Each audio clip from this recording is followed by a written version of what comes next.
Hey guys, what's going on here? My name's AU. Strap in. This is going to be a long one.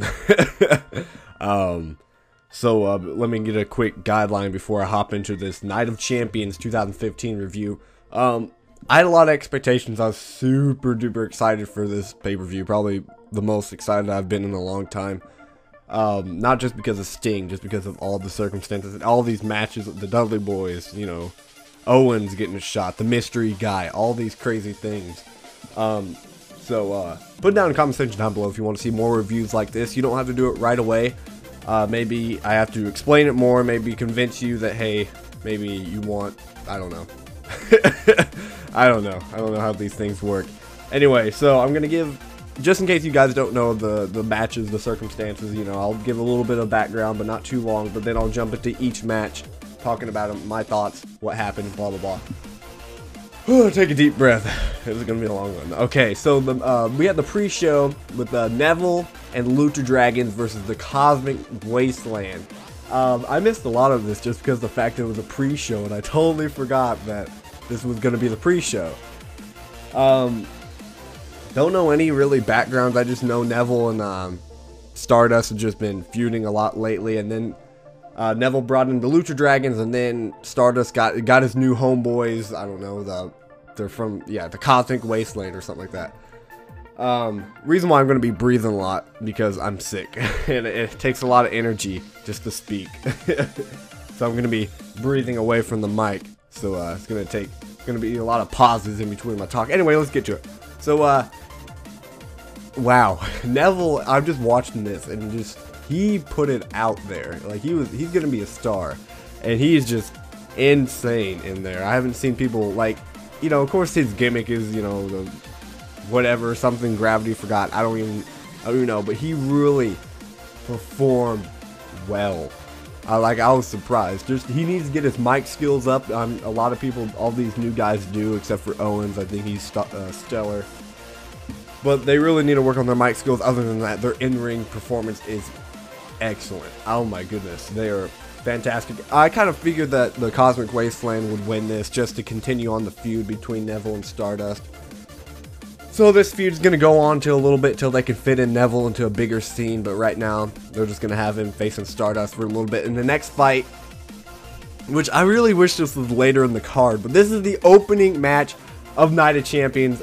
You guys, I don't know if you guys, the people who follow me know this, definitely know this. I'm a Kevin Owens guy. Kevin Owens is my guy. I'm excited that he's getting a lot of limelight here, and the WWE is really appreciating what he has to offer. And he had himself an Intercontinental Championship match against Ryback. He faced Ryback, and I like how WWE fixed this matchup because they had him absolutely dominate Ryback the whole time. They're making Kevin Owens look scary against Ryback. I mean, they're making him look scary. I think they're building up. Call me crazy. This might be early. This is September 20th. We're jumping the gun. But I think they might be building up a Kevin Owens versus Brock Lesnar matchup. I'm hoping WrestleMania. Like, that's my dream. Like, here lately, I've been thinking, oh my gosh, Kevin Owens versus Brock Lesnar. That would be crazy.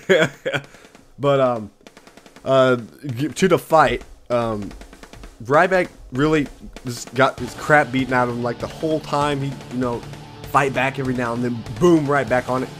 Owens really, I guess he focused on his arms, both of his arms, and he was on it the whole time. And there was a part, oh, by the way, I need to give background, but I'll do the background after the match. I already started up I apologize. I'll try to not mess up on the next one. It was a funny part. Ryback goes, ow, ref, my elbow. And Kevin Owens is like, shut up. And Ryback was really, I'm glad that they're kind of pushing him away because he was doing some noob things. Like, you could tell the camera was on him and he was talking to Kevin Owens like what he's going to do next.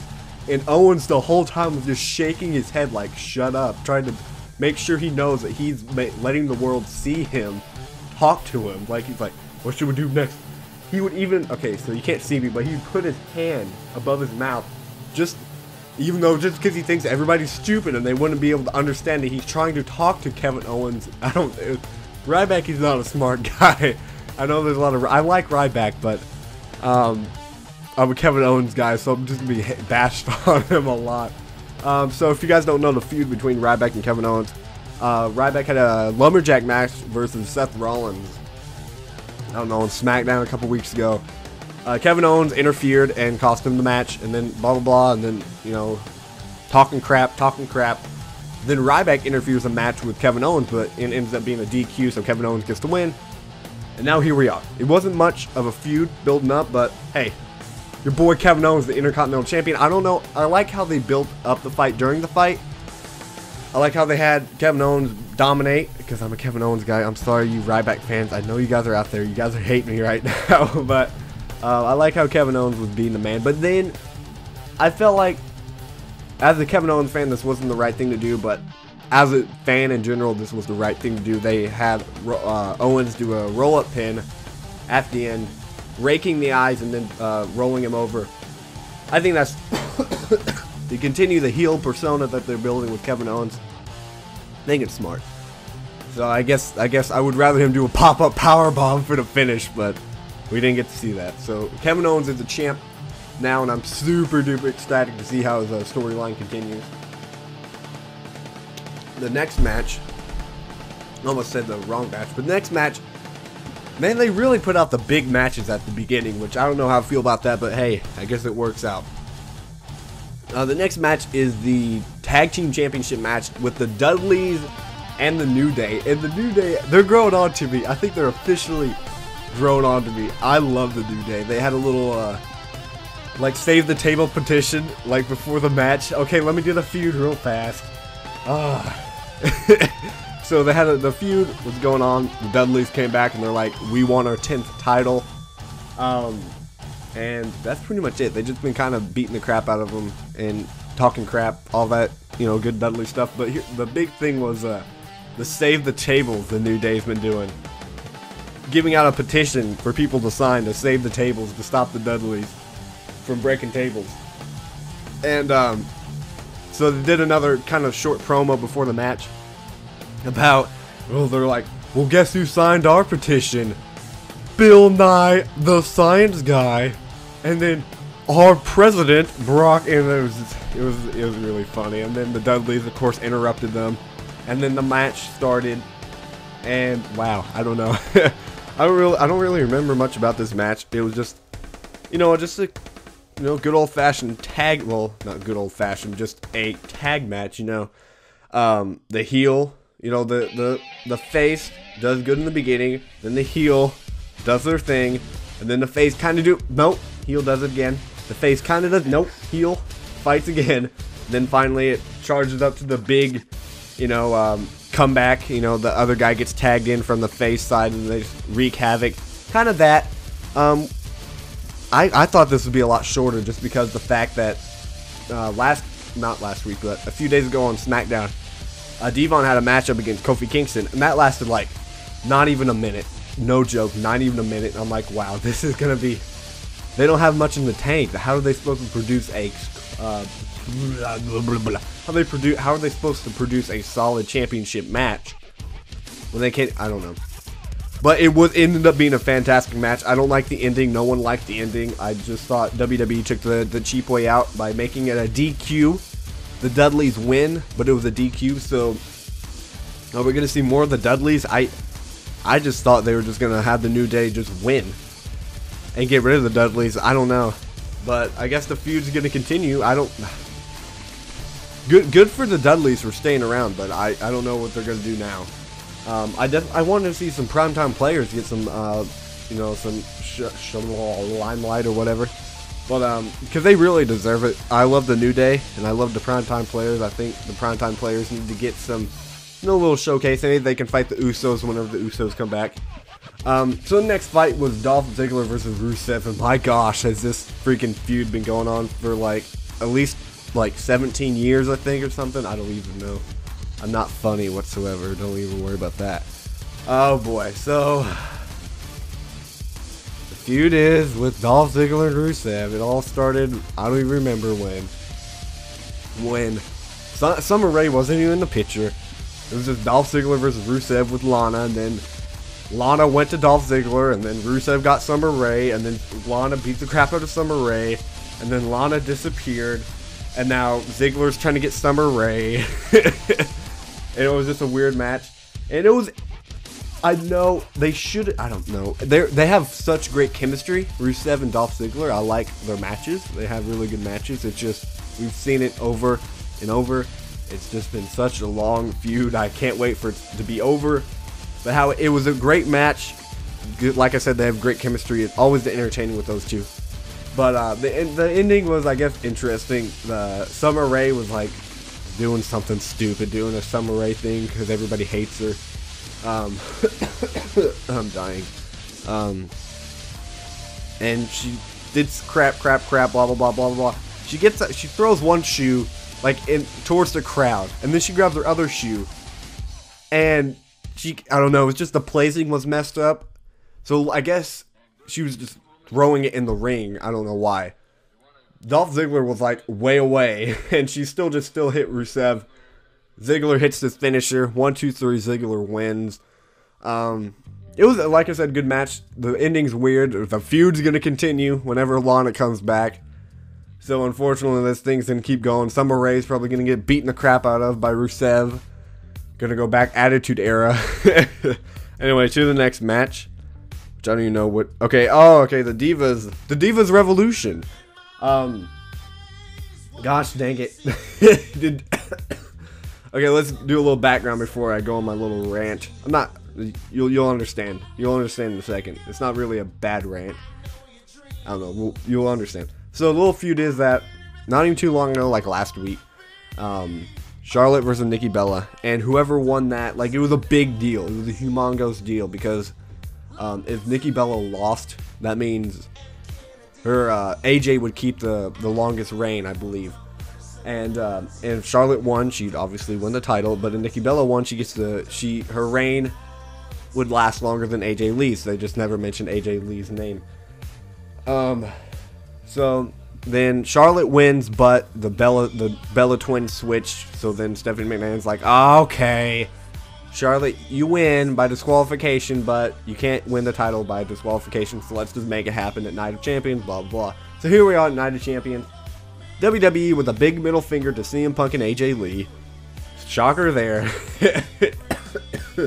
Oh, I'm dying.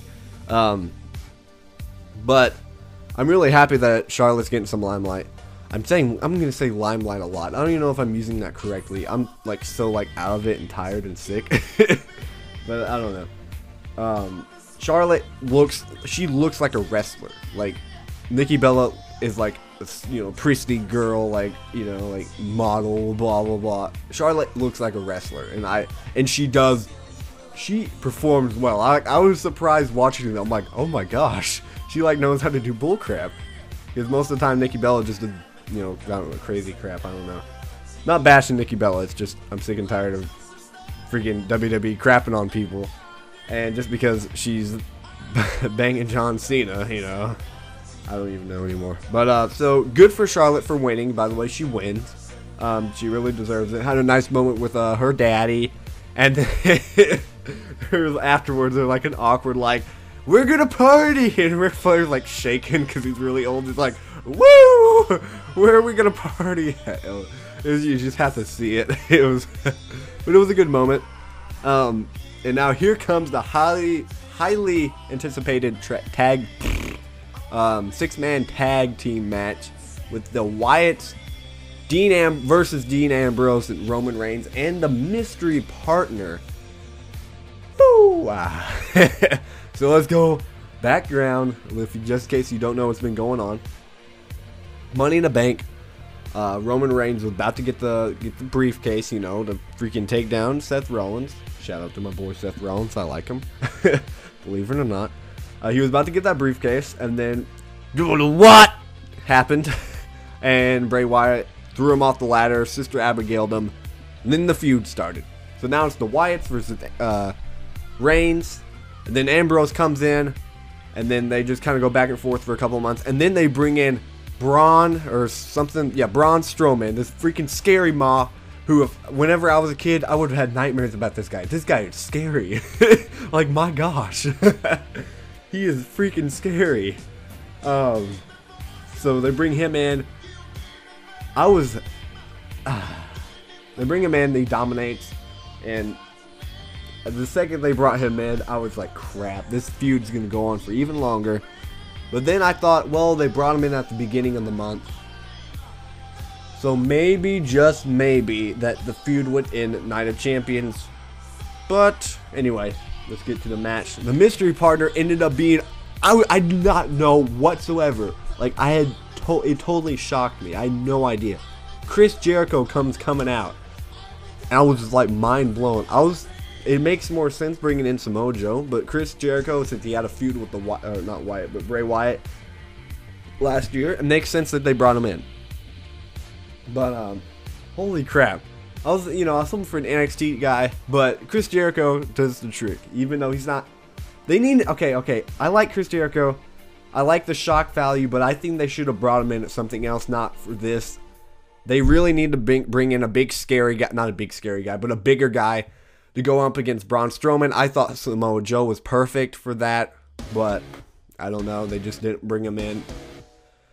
So the match is, short but good. I think we saw not a lot, but we saw a decent amount of Chris Jericho action. Going back and forth the Wyatts, everybody getting their good action in. Luke Harper is like dying, like he's becoming irrelevant as crap. It's always like Braun, then a little bit of Bray, Braun, and then like Luke Harper's like over here like, hey guys, I still exist, and they're like, oh, you can come in here, buddy, and super kick somebody, But anyway, this is like the most unorganized thing ever. But the match was good. I definitely don't like the outcome. But there is a face turn, so I'll explain that in a second. So they finally got down Braun Strowman. Roman Reigns does two Superman punches.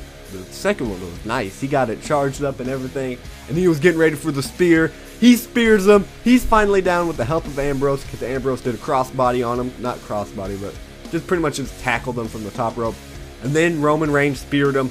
And then Roman Reigns was going for another spear for the 1, 2, 3. Chris Jericho tags himself in, does the lion halt or jolt or whatever. I don't even remember. But he does that, jumps off the ropes, does a little flippy do, pins him 1, 2, gets the freaking bull crapped on and thrown off the pin. And then Braun Strowman's like, "Rawr!" And then does this like little flippy thing where he slams him on the ground. And then he gets him in the bear hug. And Chris Jericho's donezo. This feud's gonna keep going, but there's a face turn at the end of the match. You had the 3 superstars in the ring. They're like, oh, we lost, no. And they're like, hey guys, don't worry. Dean's like, oh, don't worry, man. We'll get him next time. Come on, we're still together, right? And Reigns is like, yeah. And he's like, yeah, what about you, Chris Jericho? And he just bumps him out of the way and walks out. So Jericho's now a bad guy all of a sudden. I mean, there wasn't even much of he was like a face for like 20 minutes. So, very disappointing in that matchup. That means the Wyatts are going to continue. Reigns and Ambrose cannot go for the world title. They have to wait. And now who's going to go after the title? If that means Cena. I don't even know anymore. I'll talk about that at the end. But I'm really upset about that matchup. That changes everything. It changes everything. Oh, brother. Now we're getting to the juicy stuff. Even though all of it was juicy, I really enjoyed this pay-per-view. Had a lot of potential. It didn't really capitalize like I hoped. But here we go. Here comes the 2 main events. Seth Rollins versus John Cena. And let me give a quick prediction. I'm not going to spoil it just yet. But I honestly thought that Rollins would win both of them. He'd do a clean sweep. Or it would be a sweep, but he would lose both of them. It would be either or. I didn't think that it would be 1-1 either way. I did not think it was gonna happen like that. Oh my gosh, I'm talking so weird because I have to like breathe because I don't know. I'm really sick. So anyway, sorry. I can't keep complaining, man. I gotta power through. So anyway, we get Seth Rollins with John Cena. A little background. So they fought at SummerSlam for the United States title and the world title, or maybe it was a U.S. title match. I don't even remember. It was a fantastic matchup, really, really entertaining. I really actually enjoyed that matchup. And right at the end, Jon Stewart comes in and bullcraps everything, and then Seth Rollins gets the win. And I'm really happy about that. Sorry. I was really happy about that one. I like Seth Rollins keeping the title and keeping Cena, you know, away from the title. I really like that. And I really like the decision of just giving Rollins a doubleheader, having a United States matchup and then the World Heavyweight matchup. So the match was fantastic. There was a lot of memorable moments. You know, it was kind of copy and paste of SummerSlam, but a couple new things that I liked a lot. Seth Rollins was dominating in the beginning, but then it kind of stopped, and then it became even, kind of back and forth. And then, you know, Rollins kept on reversing, and then Cena wasn't getting anything.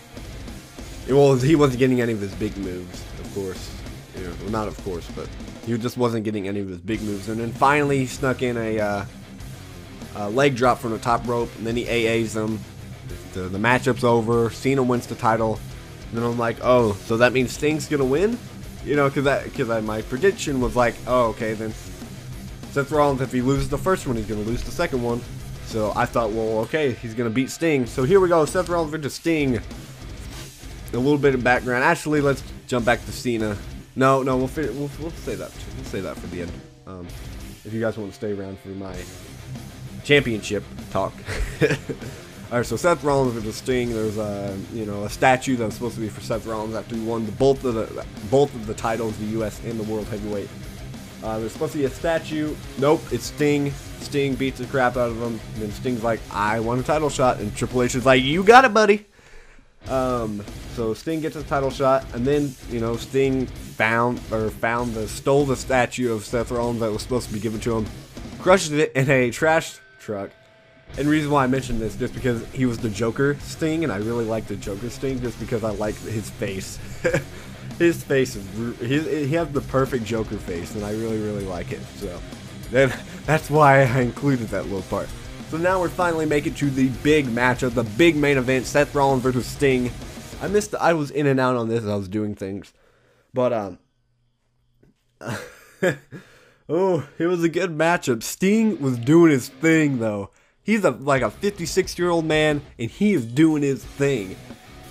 He even got thrown through a table.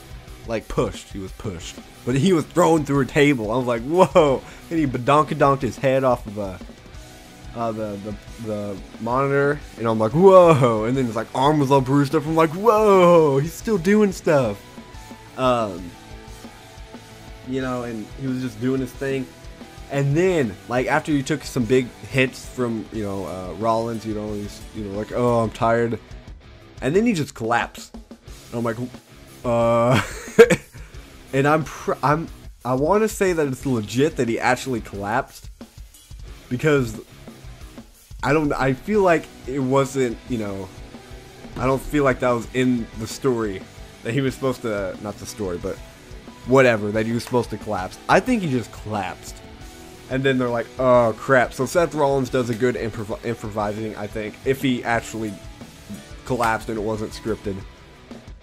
So Rollins does some good improvising, just kind of like, you know, like getting close to him, and then the ref would be like, hey, get away. And then like a bunch of doctors came out and like, oh crap, dude. So like, Sting's like, I can do it. I'd imagine he said that. And then Seth put him in the pedigree, reverse, into the Stinger Deathlock, or whatever. I'm tired, so my terminology is going to be off. But gives him to the finisher, almost makes him tap. Then he puts him in the pedigree, and then he puts him back in the Stinger Deathlock. But then Rollins gets him in the pin, kind of sneaks it in there.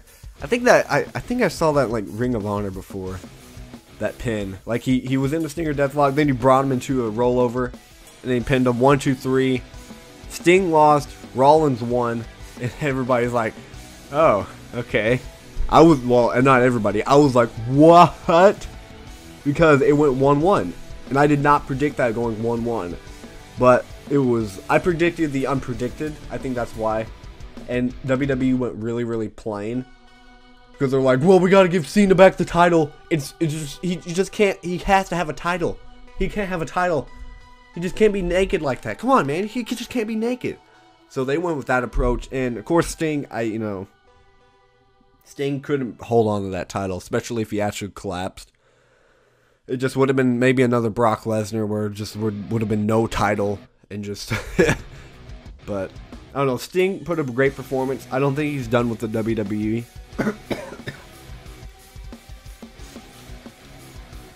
I actually think he's going to fight before WrestleMania, to believe it or not. And in my opinion, I feel like he has to, just because I feel like they're going to book the WrestleMania with Undertaker versus Sting. I feel like that's the best route to go. And I don't think they can have Undertaker lose again. So I think the Stinger is going to come back in a couple months and win him a few matches, so he's not going to be 0-4 in the WWE. Out of respect, I think the WWE should not put him 0-4 or 0-3. That just doesn't make any sense. So I think they're gonna bring him in and have him win a couple matches, so he'll at least be like 2-5. He won't be 0-3 or whatever. I think that's the best route to go. Anyway, back to the title. I don't know if I just talked about that, but I feel like Cena just should have... Well, actually, no. I like it now I think about it. I just changed my mind mid-recording. I think I like Cena with the title. Because if Cena didn't have the title, they would put him in the world title scheme. And he would have been fighting for the world title. He would have won the world title. But, yeah, let him have the United States title. We can see a lot of NXT guys come in. And that'll be entertaining as crap. You can have another... big talent like Kevin Owens come in and just do work. But who is gonna face Rollins next? Oh crap! I hope. Yeah, the big deal. So after that match, Sheamus comes out, almost cashes in his Money in the Bank. Like they were about to ring the bell, and it's like, Kane comes out, and I'm like, crap! Like that was unpredictable. But crap, I don't know if I like this. So Kane comes out, just like chokeslams Seth Rollins, and then Sheamus is like, do one more so I can win my title. And then he's like, okay. And then he puts his hand on Sheamus, chokeslams him, and then he picks up Rollins and tombstones him. And I'm like, oh, this is awesome, but this is horse crap. Kane better not be the guy going for world titles. I do not like that whatsoever. You guys may like it, but I don't like Kane in the title picture. If the next pay-per-view is going to be Kane versus Seth Rollins for the World Heavyweight title, I'm not going to like it at whatsoever. That's not going to be good. Ugh, that's not going to be good. But I'd have to look over the roster just because I'd have to look at everybody. But who would be in the world title picture? Because Ambrose and Reigns are stuck. They are stuck with the Wyatts for at least one more month. Sheamus has the briefcase, so I don't see him going after it. I don't think that's right. I don't know if that's the right decision to go with. And then they have Kane, and I don't want to see Kane in it, but he might be the only option. Dolph Ziggler and Rusev are still going at it, even though I don't think they're world title worthy at this point. Dolph's really good, but yeah, I don't know. He's a really good mid-card guy, I think. I mean, I can't think of anybody else that just... Ryback, I hope to goodness that he's not. Just because I don't see him as I don't see him as championship material. I see Ambrose as championship material. I see Reigns as championship material. I don't see Ryback. I don't see Dolph Ziggler. I don't know who. I'm going to have to look at the roster because I could be forgetting people. But man, the roster, maybe Cesaro, but then again, he's an Intercontinental Championship guy. I think him and Owens are going to have a feud coming up. So Cesaro's not the guy. Randy Orton might come back, but that's going to be unentertaining if Orton comes in. Not unentertaining, but we've just seen it. We've seen Orton. I want to see a new Orton come in. I want to see maybe try to go back with the lunatic Orton, but maybe just a new Orton. I think we've seen all we've seen from Orton. I want to see something new. I want to be excited for a Randy Orton match. I don't want to be like, yay, Randy Orton, woo. Because we've seen all we've wanted to see from him. I want to see something new. I want to see a new side of him that we've never seen before. So let me, what do you guys think? My voice is like gone.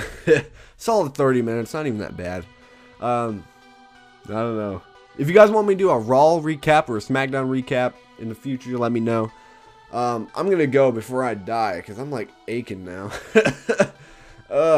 Anyway, guys, see you around, and fight Owens, fight. That's my phrase. See ya.